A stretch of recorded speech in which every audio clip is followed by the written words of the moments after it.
Good evening. My name is Emanuele Cotroneo, and I would like to give you a warm welcome to today's webinar hosted by Colgate. Our subject today is maintaining oral health, caries management in the older adults, and I am delighted to be joined by Professor Banerjee from King's College London. Before we get started, we have some few housekeeping items that I would like to take you through. Please remember that we have technical support available throughout this webinar. We would encourage you to submit the questions you may have, and we can provide this to the speaker during the Q&A session. You may ask an online question at the time during the presentation by simply clicking on the Q&A panel located on the lower right of your screen. Your question will not be seen by other members of the audience and will be addressed, time permitting, towards the end of the session. Please note that the list of the participants will not be visible to the audience due to data privacy rules. And with this, I'm delighted to introduce you to our speaker, Professor Banerjee. Thank you, and thank you to Colgate for hosting this event this evening, this webinar this evening. I'm Abhijit Banerjee, and I hold a chair in Cariology and Operative Dentistry at the Faculty of Dentistry, Oral and Craniofacial Sciences at King's College London. And you can see a picture of the tower in which I work in southeast London on the screen in front of you, next to the Shard of Glass, close to London Bridge Station. I've been working there for over 30 years and have the privilege of looking after and teaching students and looking after patients and doing research into cariology and operative dentistry. One of my main areas of interest is looking after patients who are suffering from dental caries, and of course that really actually goes from cradle to grave. I work with colleagues in pediatric dentistry all the way through to the gerodontology, or the care of the older adult. And what I'd like to do this evening is spend a few minutes with you to take you through some of the ideas and concepts and clinical management of this ever-increasing patient group globally. So we will define the patient group and look at their associated oral and healthcare and general challenges. We'll then look at some of the non-operative preventive management regimes that we can use for these patients, and finally finish off with the operative interventions. I'd like to state at the outset there are no conflicts of interest in this presentation. So this slide shows you the different generations of patients, of people on the planet at the moment. And you can probably look at that table and find your own slot for your own age group. I'm sitting in the Gen X group, the green column, and this evening we are talking about the yellow column, the baby boomers, who were born between 1946 to 64.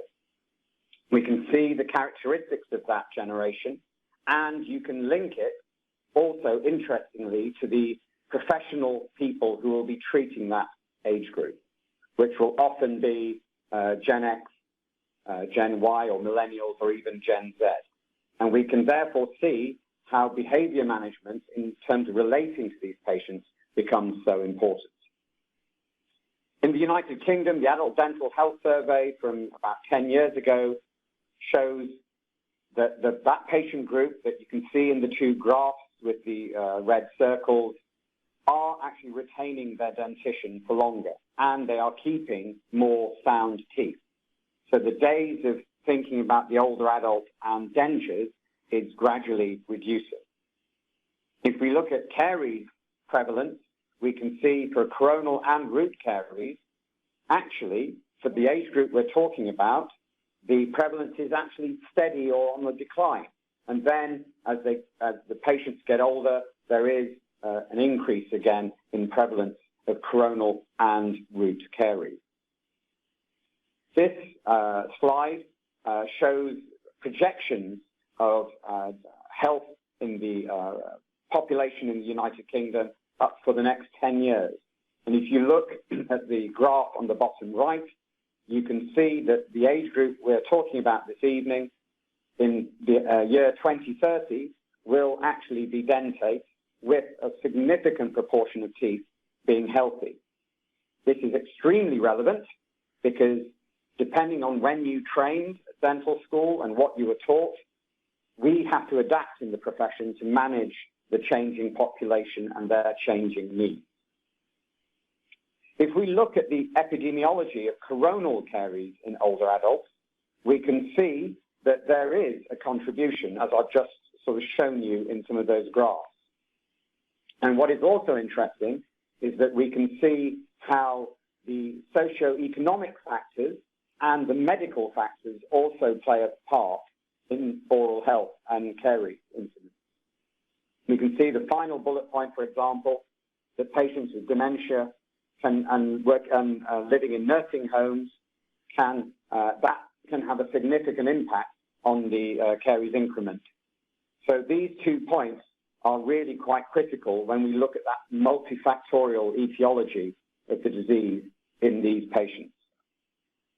With root caries, it gets a little bit more tricky because it isn't necessarily as clear.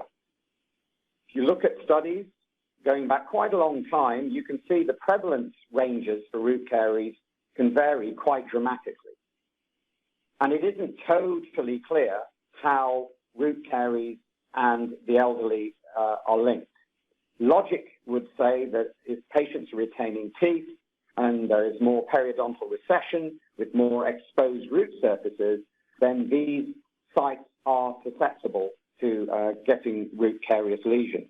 But as you can see from the data and the evidence, that there is quite a range depending on the demographic, depending on the socioeconomic aspect of those patients.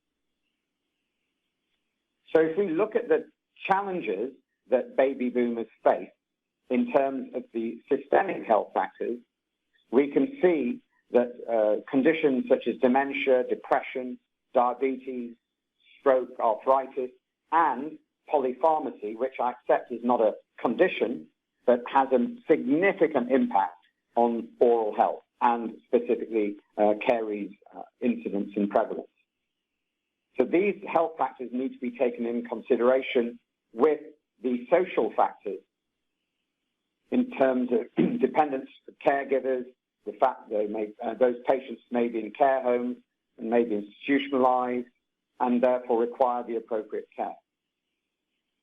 The oral health factors are that patients may be partially dentate, they will potentially have a more heavily restored dentition from the previous year's treatments, and manual dexterity might be less, so oral hygiene may not be as good.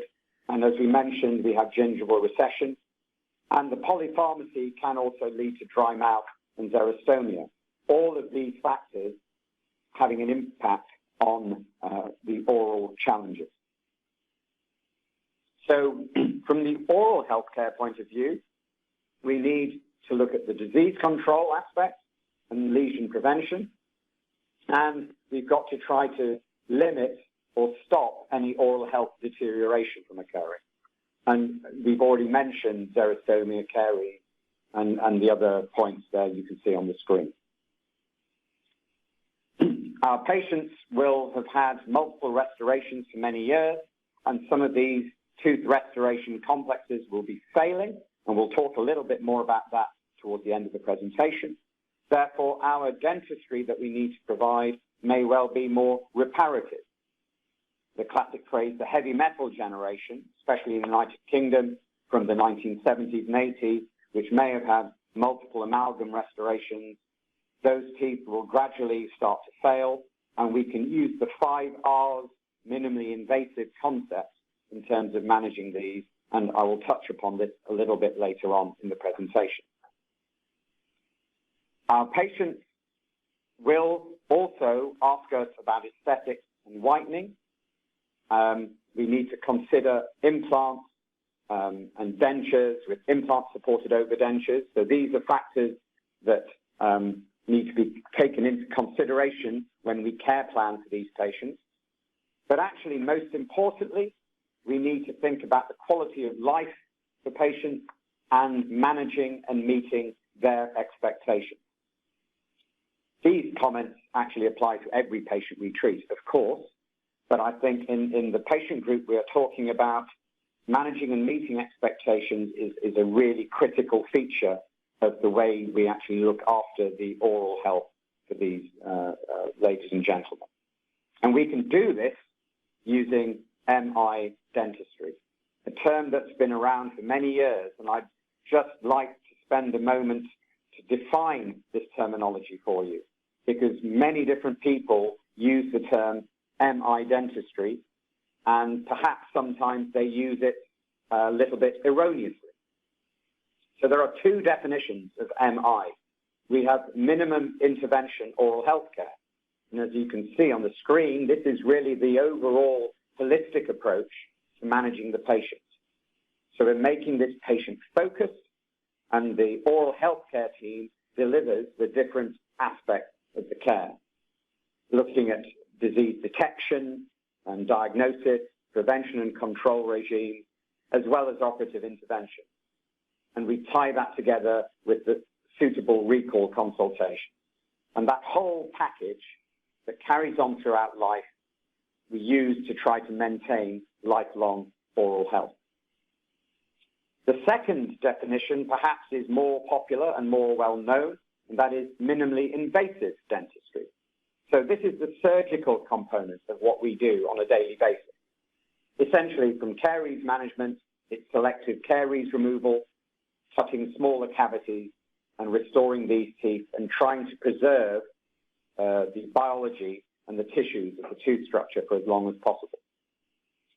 As I've written, the surgical mechanistic approach to complete caries removal, which was taught in the past and in some schools around the world is still being taught, is now not necessarily the correct approach in all cases.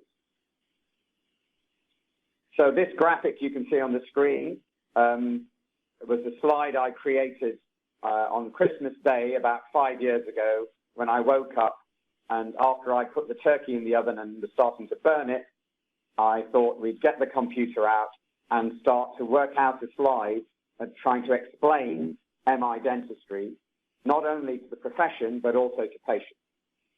And to me, the whole concept of MI dentistry is based on 4 cogs turning in your head. There are 4 essential principles, as I've just mentioned a moment ago. We need to identify what the problem is. That includes susceptibility or risk assessment. We need detection technologies to help us detect early changes in tooth structure and in mucosa. We need to put all the information together from the patient and other investigations to get a suitable diagnosis, and then we develop a care plan.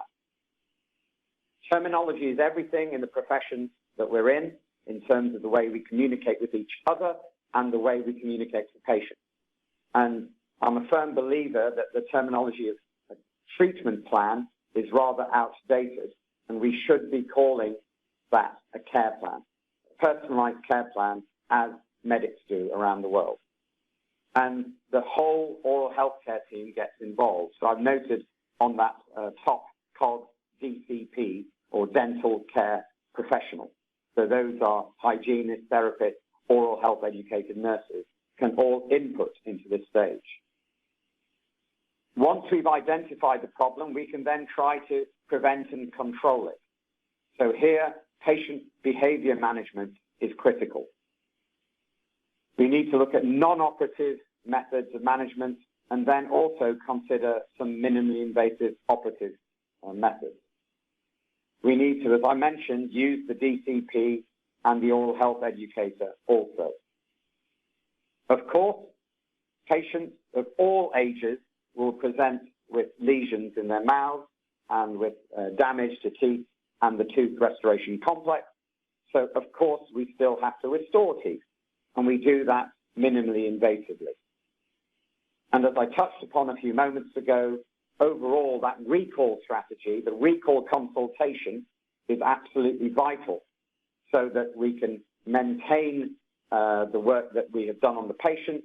We can review their behavioral characteristics and whether they've changed and modified their behavior and reassess the situation accordingly. That whole combination together forms minimum intervention oral health care. So for our patient group, the older adults, we need to be thinking about certain aspects. over and above those that we would for the rest of the population. We need to think about relief of any symptoms that the patient might be having.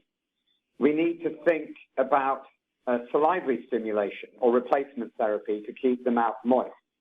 Saliva is everything in this patient group, and as many of these patients will be taking multiple medications, there sometimes are deleterious effects on saliva quantity and quality.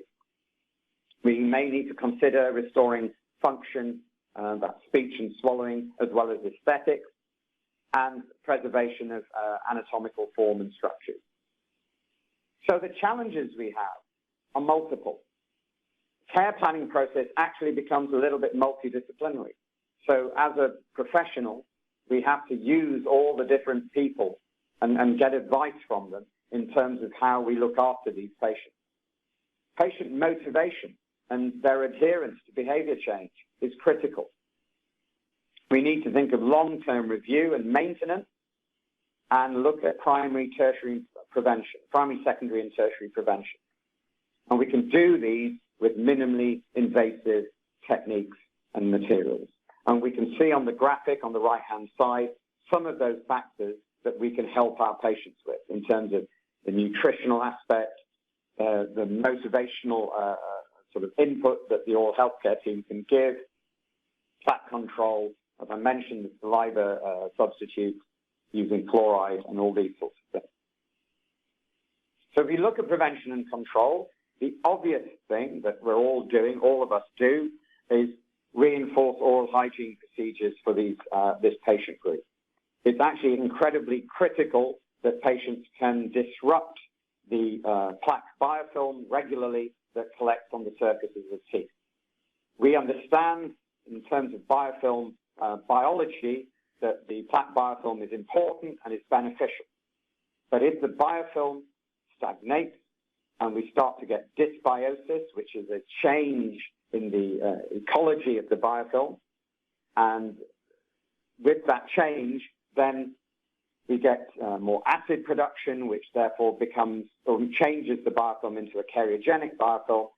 We need to then think very hard for our patients as what's best oral hygiene practice for them, whether it's electric brushes, whether it's interdental cleaning, whatever it might be. Of course, classically in this patient group, the occlusion and the alignment of teeth won't necessarily always be nice and uniform, so it can make oral hygiene procedures even more complex. So it is something we have to work with our patients in depth. Saliva changes as we get older in terms of our physiology, and as I've already mentioned, if we are taking more and more different medicines that cause changes to the saliva. And we can see as we age, the acidity increases, the buffering potential reduces, and the viscosity and the microorganism harboring ability of saliva changes. So there are investigations we can do to try to assess the saliva flow for our patients. And a very simple test we can see on the right side of the screen there. If you take a dry piece of gauze and you place it on the patient, inside the patient's lower lip and leave it for about 30 seconds, if the minor salivary glands are working, as in the top right image, you will see little dots appear, which are showing you the minor salivary glands are functioning. And that's a nice indication that if the minor glands are working, then the major glands will be working also. The two lower images are showing a patient whose salivary glands are not working, and therefore the mucosa is incredibly dry. And that will give you an indication that there are problems brewing for that patient. As you all know, medico-legally and sort of morally and ethically, it is important to write and take very good, careful, contemporaneous notes. And when we are assessing clinical aspects in patients, it's important to have indices that we can use to measure changes and to record them. And for saliva, we have an index that we can use. This is the clinical oral dryness scale. And essentially, it's a scale that takes signs and symptoms from the patient, and the more of those signs and symptoms the patient shows, the more severe is the condition. So, for example, the mirror sticking to the buccal mucosa is an example. The mirror sticking to the tongue. These things are very easy and can be observed very simply. We must always assess the quality of the saliva the patient has, the viscosity, the frothiness of that saliva. Very important. And you all listening should think to yourselves, do we actually note this stuff down in our notes with all our patients we see? And I'm guessing the likelihood is we probably don't. Other examples of signs and symptoms include the lack of saliva pooling, the glassy appearance here you can see on the palate where the mouth is very dry, a lobulated or fissured tongue. If you give a patient something like a digestive biscuit and they try to chew it and swallow it, there isn't enough moisture in the mouth to form the bolus, so you get debris left in the mouth. These are all more and more severe signs and symptoms.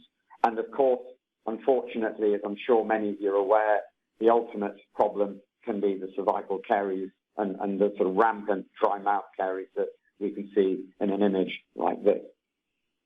If we look at that caries in terms of a xerostomic mouth, this automatically puts a patient into a high-risk group, a high susceptibility group, because often these factors causing that etiology are unmodifiable. We can't change the saliva flow necessarily.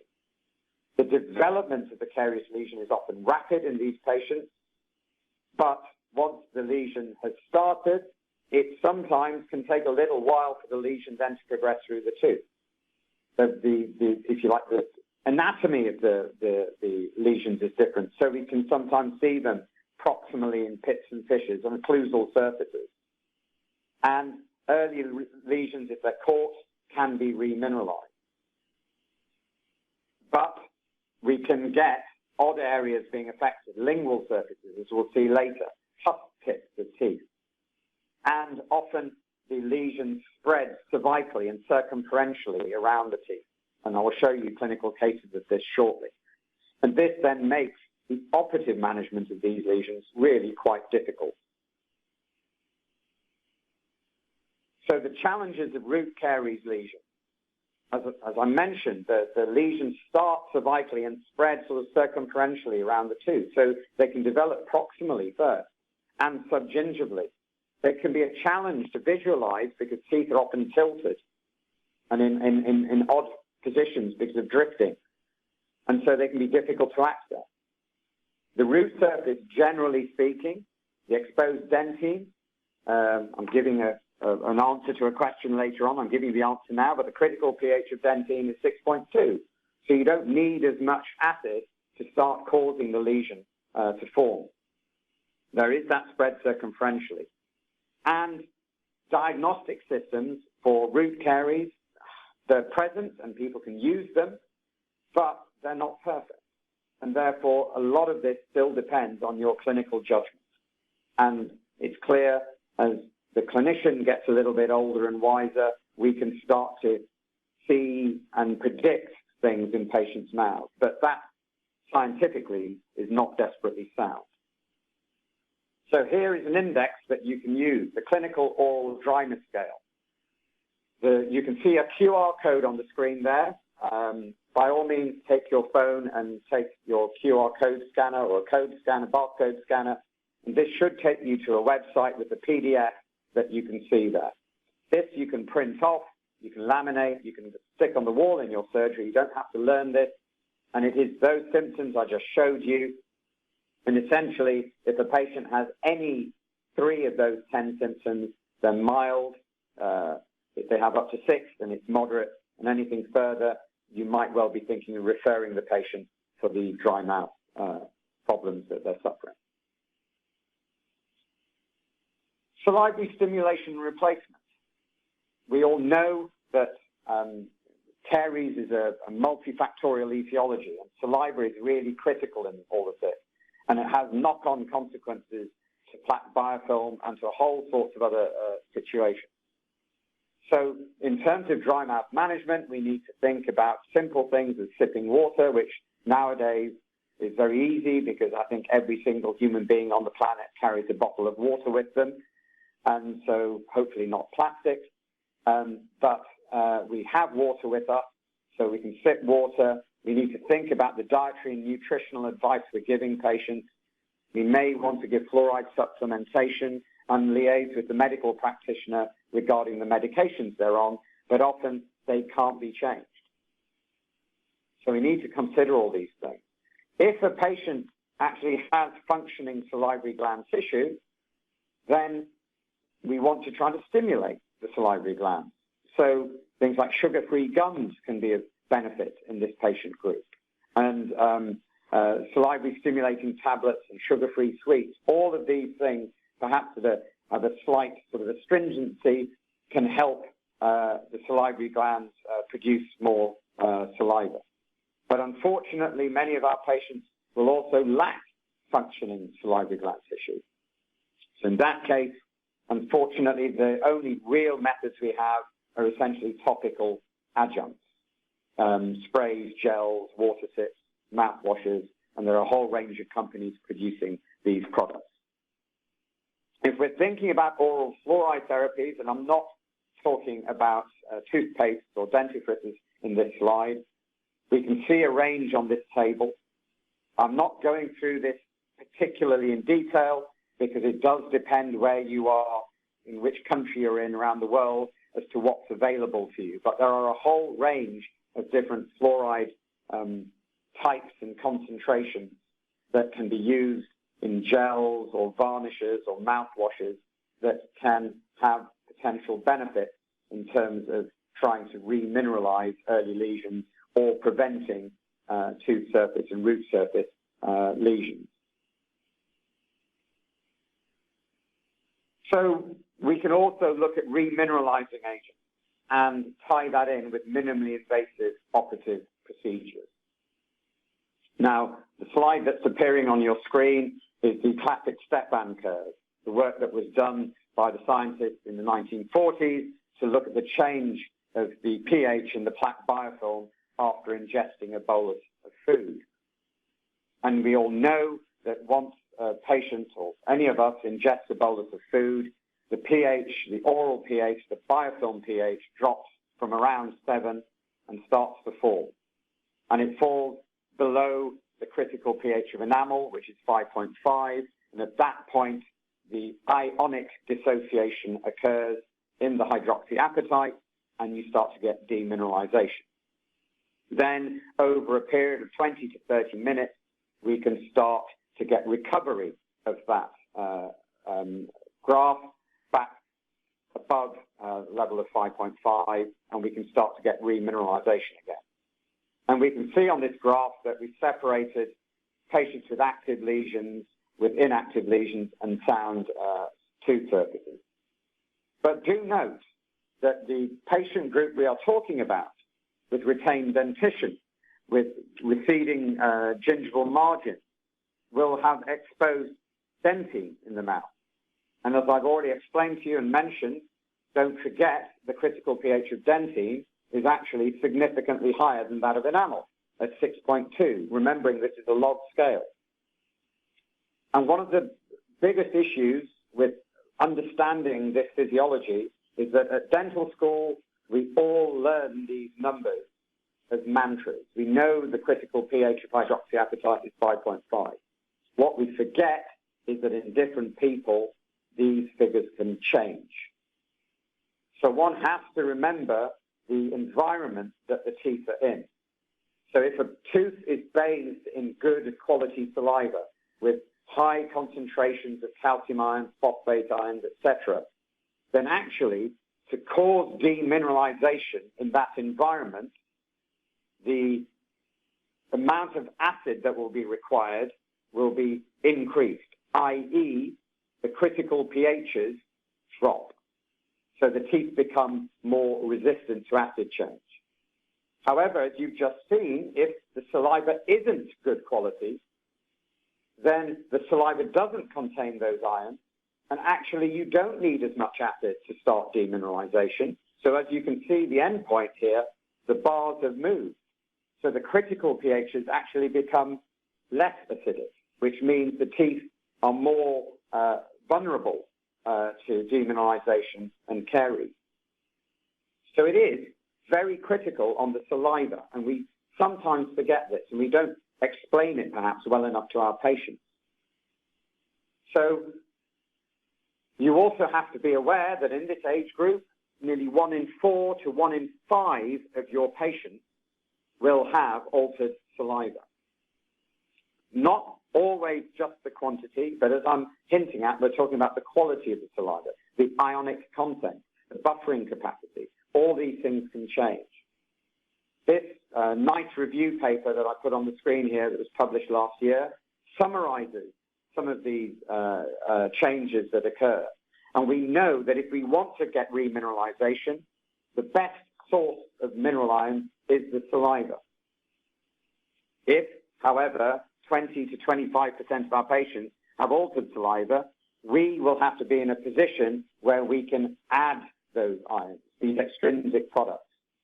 And this is where fluoride, and you can see the range from sort of a standard range of 1450 ppm right up to high concentration fluoride toothpaste, silver diamine fluoride, silver nitrate, stannous fluoride, and a whole range of others there that we can see that can have effects on helping keep the ions at a high concentration on the tooth surface and in the biofilm.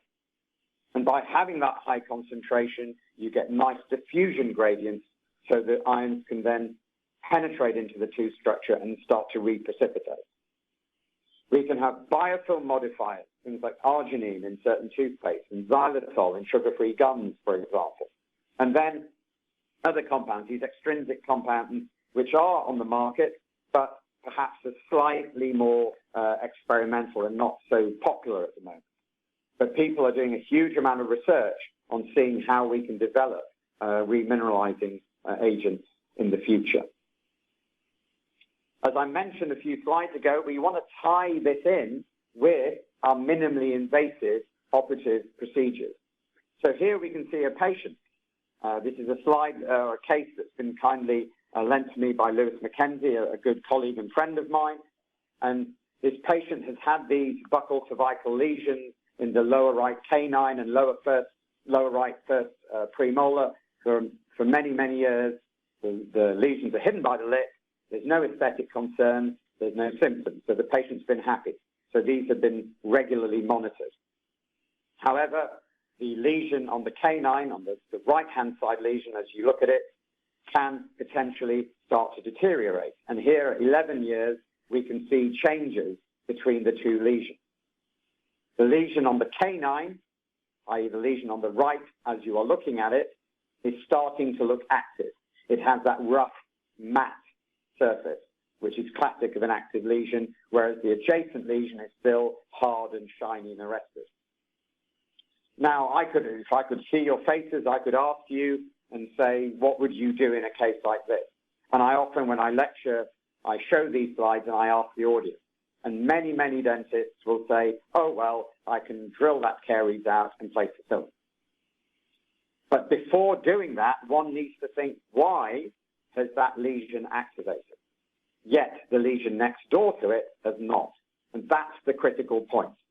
And the reason is, if I can show you with my pointer, if it comes up on the screen, here it comes, you can see the little arrow as I'm showing you around the edge here, that sort of frosty white edge, that is a lip of undermined enamel. And that is acting as a shelter for the biofilm. So the biofilm has become dysbiotic. It has become cariogenic. And that is the engine that has switched on the caries process. So it's that surface biofilm that is causing the problem, which there isn't that problem on the tooth next door. This isn't a problem with the patient's oral hygiene, otherwise both lesions would have activated. So rather than drilling a hole in this tooth, why not remove the cause of the problem? That would be just skimming off that little lip of enamel. This will take a few seconds, doesn't need any local anesthetic, doesn't need rubber dam, doesn't need anything. And that's the treatment. You could hit this lesion with some remineralizing agent, which is a paste, and you could get the patient to use that periodically for a few weeks, and you can then see how literally after about 6 to 8 weeks, the active lesion on the left becomes inactive, as we can see on the right. Now, this is good, minimally invasive dentistry, which doesn't require lots of restoration. And then the patient can be regularly recalled and monitored as normal. Our patient group that we're talking about often will have dentures. And as you know, when patients present, as per the image on the screen here, everything looks well. And the temptation is to sometimes leave the denture in place and say everything is well and let the patient go on their merry way. Of course, I'm joking. Of course, you wouldn't do that. You have to take the denture out. And unfortunately, this then exposes a clinical situation with lingual root caries.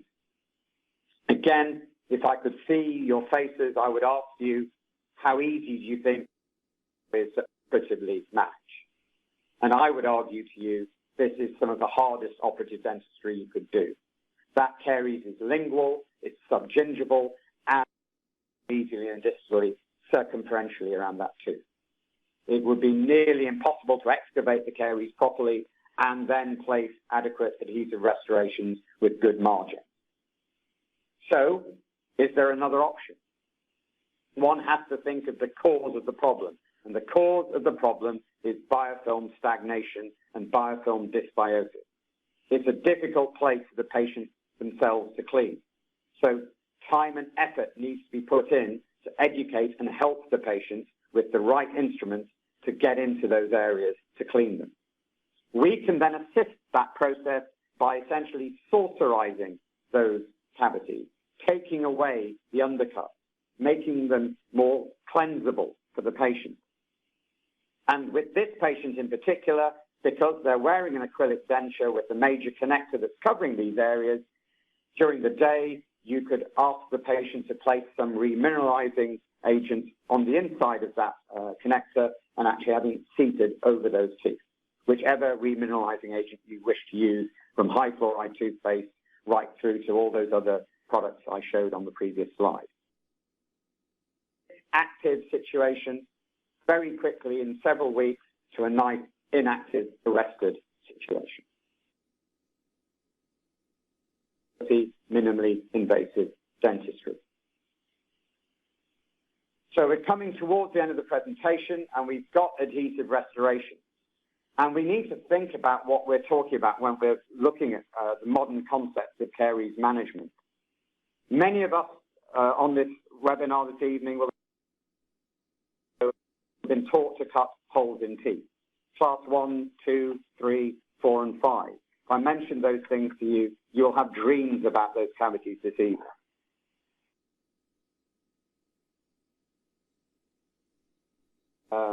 Teaching was based on, perhaps, is not so relevant anymore. I'm not criticizing that teaching. I'm not suggesting it was incorrect at the time. But we know now that the carious lesion is not gangrene. It is not the caries process. Therefore, it doesn't have to be totally cleared away. And we have good quality biointeractive restorations that will actually seal this tissue. And this concept is in all the textbooks that are present now. So really, the tissues we're bothered about in a cavitated lesion, the necrotic caries infected dentine, are just that small area in the yellow dotted outline. And when we're thinking about restoring these teeth, we really need to understand the histology of the tissues, understand the demineralization, understand the differences between infected, affected dentine, the collagen, the tubules. All this aspect is so important. We need to understand the chemistry of the materials we're using. And you'll be pleased to know we're not really going into that this evening due to lack of time. And the bit that perhaps we are good at is the clinical aspect in terms of handling our instruments and the materials and the tissues, which is why I always say to my students, we're always learning until the day we retire. We never know enough. We're always getting better at our jobs. If you think about the materials we have, we've got resin composites, high viscosity glass ionomers, glass hybrid materials. We've got infiltration techniques and even tricalcium silicates that are present, which we can all use to manage the lesions more biologically. So we can see a case here. This was a case done by one of my past students from my master's program on advanced minimum intervention dentistry. And we can see it's an older patient with some caries in the second premolar. And this was restored using a glass hybrid restorative material. And we can see how the excavation is actually very minimal and the restoration is placed over that caries and the occlusion checked, and this can then be reviewed and monitored in our patients very easily and very effectively. And we are getting to an era, where our glass ionomer-based materials are getting good enough potentially to be used in posterior load-bearing restoration. So I thought I'd throw that in just as a curveball to wake some of you up. When we're thinking about deep caries management, classically we've used setting calcium hydroxide for indirect and direct pulp capping. We don't now teach the first indirect pulp capping with calcium hydroxide, and there may be better materials to direct pulp cap any exposures. Zinc oxide eugenol is there for historical reasons now. If you have deep cavities and you want to restore them with amalgam and you want to protect the pulp, then glass ionomer bases are probably the best alternative. But with Minamata and the fact that amalgam is going to be gradually phased down and then, I guess, ultimately out, this problem will perhaps go away in the next few years. Deep lesions, we can use flowable resin composites to restore so that the material actually penetrates the cavity properly and you don't get voids. So that reduces post-op sensitivity. And modern flowable composites shrink far less than the older ones that were on the market. We can bond to caries affected denti. So this is all documentable. It's published in literature, and we've got really good evidence that if you do the steps properly, you can restore this sort of lesion. We have mineralized trioxide aggregate, and then, if you like, a restorative version, a tricalcium silicate, which is biodentine. All of these things are in our armamentarium to restore teeth. So coming to the end of the presentation, as I mentioned at the beginning, this patient group will potentially have a heavily restored dentition. These tooth restoration complexes will have a finite lifespan, and they will ultimately fail. And they fail for any one or more of the reasons that are coming up on the screen now. It's really quite obvious. And then to manage them, we think of minimally invasive methods. We can review, refurbish, reseal, repair, or replace. That is the 5 R's. And just let me quickly walk you through this. This is published in textbooks, and in a paper in Dental Update, you can see the reference at the bottom of the screen. If you're reviewing lesions, I hope you're taking clinical photographs, and you can see that if you looked at the 9-year-old image, some dentists might think they would want to replace that, but you can see if you look at the previous images, there's nothing very wrong with that restoration. If you look at that image, you'd think there's some big problem with the filling, but if you just polish the surface up, the restoration surface is refurbished. I was taught when you had leaky margins of restorations, you cut the whole restoration out and start it again. We're now in an era where we can repair those defects. And all the protocols are mentioned in detail in the references I've given you at the bottom of the screen. We, of course, can repair tooth restoration complexes that have fractured. Doesn't matter what materials they are, there are protocols for all. And, of course, we will replace restorations when necessary. So all I'm asking you to do is think of this surgical sieve, and you will be surprised how many times you can manage restorations and the tooth restoration complex simply. So in conclusion, we need pragmatic, prevention-based, patient-focused care planning. And we need to consider the medical, socioeconomic, all the other factors whilst thinking about oral health. we need to be thinking about MI dentistry. That's minimum intervention oral health care and the minimally invasive approaches to try to make treatment more straightforward and more reliable. And therefore, this makes it predictable and tolerable for the patient.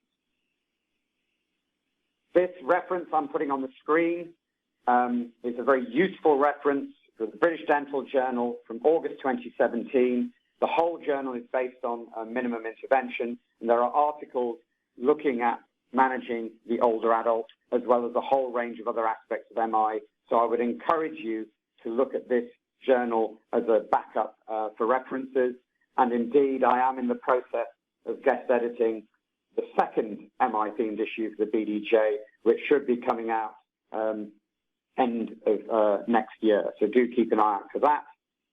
If you are interested in learning more about MI dentistry, please do look up my distance learning master's program that I run at King's, at the Faculty of Dentistry.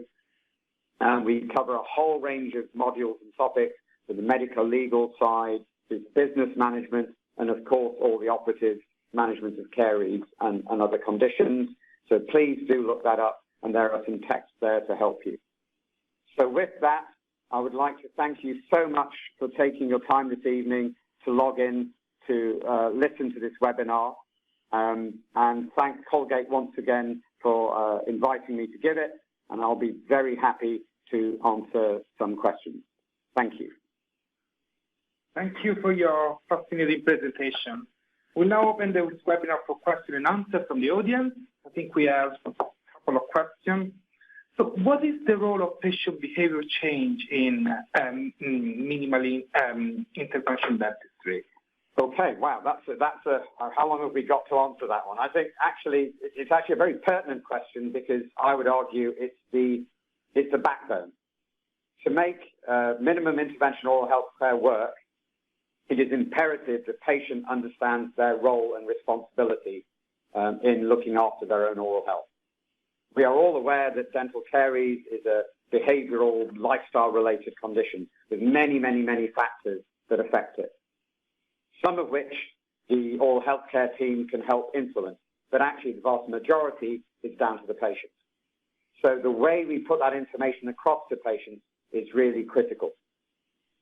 There are models of behavior. There are models to help manage patients' behavior. Now, I'm not a psychologist at all, but there are models where we can look at, rather than just telling patients what to do, it's been shown that that is not effective in terms of getting them to change their ways and their behavior.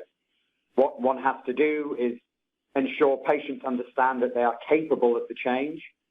The opportunity needs to be made for them in their lifestyle to make the change, and that motivation has to be given. So it's known as the COMB model, C-O-M-B model. And actually, it is the role of the oral healthcare professional now to really tap into this, and you try to gradually change behavior. It's not going to happen overnight. The other big problem with behavior change is that when we talk about it to dentists are, and this includes me as well, we tend to always think of the worst case scenario that we've treated, the most difficult patients, and we think none of this is going to work. And when you think about a procedure, you don't learn a new procedure, then first try it out on the most complicated clinical situation. You try to find a case that's a little bit more straightforward. So my advice to you will be, when you're trying to mold patients' behavior and affect it, take patients who need subtle changes first and get your team to work with them, and you build up that skill and that rapport, and then you can start tackling the more difficult patients. And we know patients are going to be difficult, and that's not meant in a rude way or a nasty way. They are more of a challenge. But as a healthcare professional that's moral and ethical, I think it's our duty to try and persevere with it. Thank you. I think we have another question. You mentioned that a patient affected by dementia has a higher caries increment. This refers specifically to patients in nursing homes. There is a big link with that, absolutely. it's with nursing home and it's also with self-care, because patients in that situation will find it potentially harder to look after themselves in terms of their oral health care. And of course, oral health care then doesn't become a priority. And I think this is the other issue.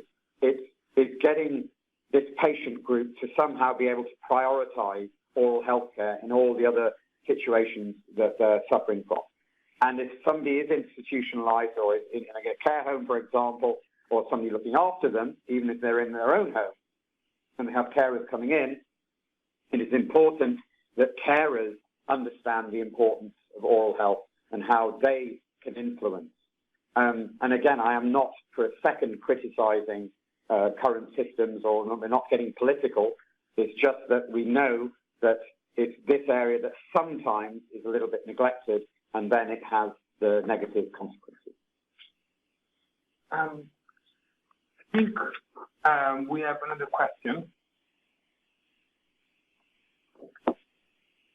So, anecdotally, there's been a lot of dietary changes in dementia patients that develop a sweet tooth. Is there any evidence to support this? So they develop a sweet tooth. Oh, right. Yes, absolutely. Sorry. Yeah. I, off the top of my head, I can't think of a reference or a paper as such, but I think the comment is probably correct, because you've got to also remember that as patients get more elderly and the other medical conditions come into play, as we touched upon, the diet, I know I didn't go into detail about it, but diet and nutrition becomes a critical factor. It might well be medications can literally be sugar-coated right the way through to trying to get the relevant nutrients into the body. And taste acuity drops.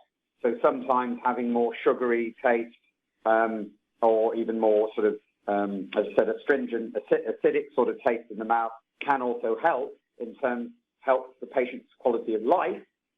But in balancing that, we also need to balance out the negative consequences to oral health. So I'm not suggesting for a moment that all of these things should be stopped or banned, but what should happen is the balance should come into play with what we then do in terms of the oral health care, the hygiene control, the fluoride supplementation, et cetera, et cetera. So it's not about taking the nice things away. It's about sort of balancing and regulating the two aspects. Thank you. I think we have time for a last question. So as most dental care is provided in general practice with our large teams of DCPs to support the lead clinician, who should take on this role and how should it be funded? Sure. I was waiting for the political question. I knew that was going to come. There are people much better placed than me to answer the political side of things. I would push to have more of an oral health care team approach. And we are training more DCPs, more hygienists and therapists. Dental nurses can be trained into oral health education. So I think you can look at a bigger picture where we can employ more members of staff, but I accept models, the financial models may not be completely in place everywhere. I fully accept that. But we all have dental nurses and we have auxiliaries within our practice. These members of staff are extremely valuable, and these guys can be trained up to help the principal dentist do this. But I do accept that statement that there potentially needs to be a shift towards having more sort of oral health care team practices rather than individual dentists working in individual surgeries. Thank you. Unfortunately, this is bringing us to the end of our evening. Thank you all for your great questions, and thank you, Professor Banerjee, for your answer, your presentation. Before we end, we just want to remind you that the certificate of attendance will be sent to you in a post-event email. And we hope you found this session interesting and informative. And thank you for joining us, and have a good night.